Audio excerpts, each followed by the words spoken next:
This week on WestfordCAT News, the Board of Health reappoints health agents and elects officers. The school committee supports a resolution by the teachers union. I don't see any downside to this, only an upside in terms of making our voices heard. Town officials are projecting a budget deficit. The farmers market opens for the season. Stay tuned, WestfordCAT News is next.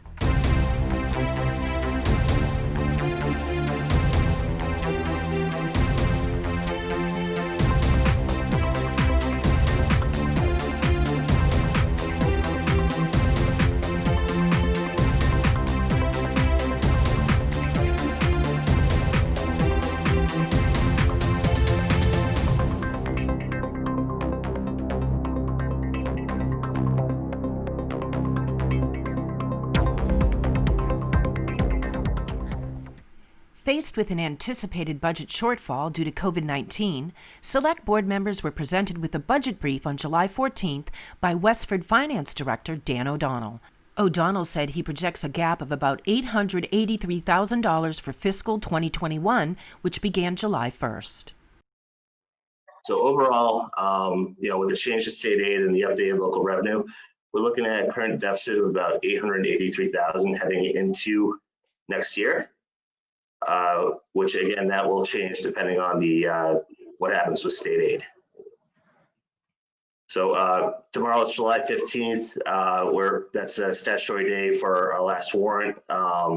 People or departments have to get in their encumbrance letters to us. The schools typically do that in the beginning of August, and then we should have a clearer picture on what our reserves will be moving forward from that point.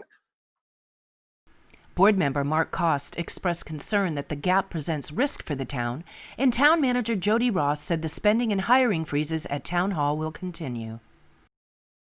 883, I think, is got a lot of risk in it, if you would agree. We are continuing our spending and hiring freezes. We're waiting to hear what the final number is, but at this point, this is the best information we have. So. To watch the entire Select Board meeting, visit WestfordCAT.org.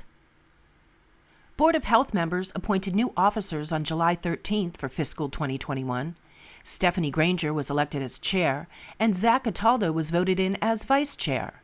Michelle Petaniak Crawford was elected secretary. Here's Cataldo listing the health agent appointments. All right, so next we're going to be reappointing the following health department positions as health agents for the Board of Health.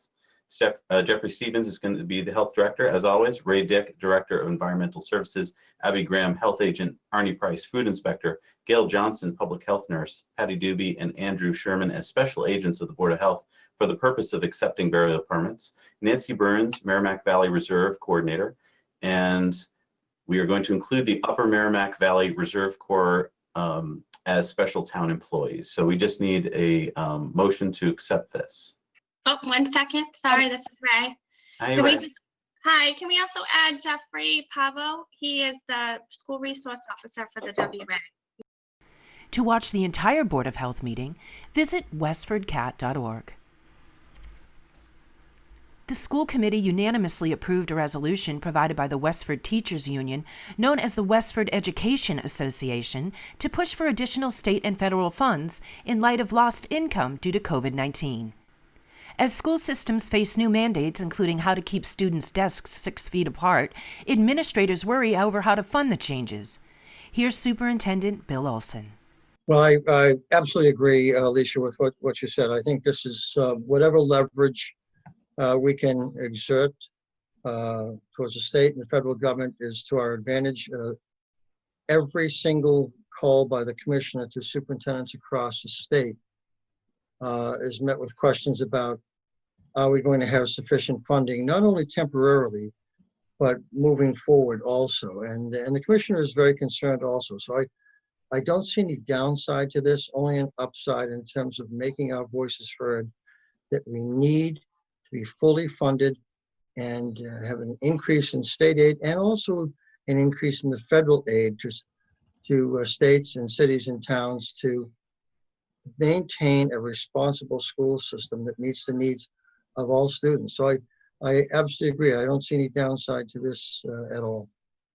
Watch the entire school committee meeting at westfordcat.org.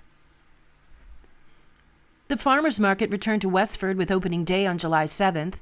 Organized by the Rodenbush Community Center this year, the open-air market on the town common has a few changes this summer. Shoppers must wear face coverings at all times and follow a one-way loop around the market. Yellow ropes keep vendors and patrons a safe distance apart, and touchless shopping is required. The market will operate from 2:30 to 6:30 p.m. every Tuesday through August 25th. I'm Patty Stalker, and you're watching WestfordCAT News.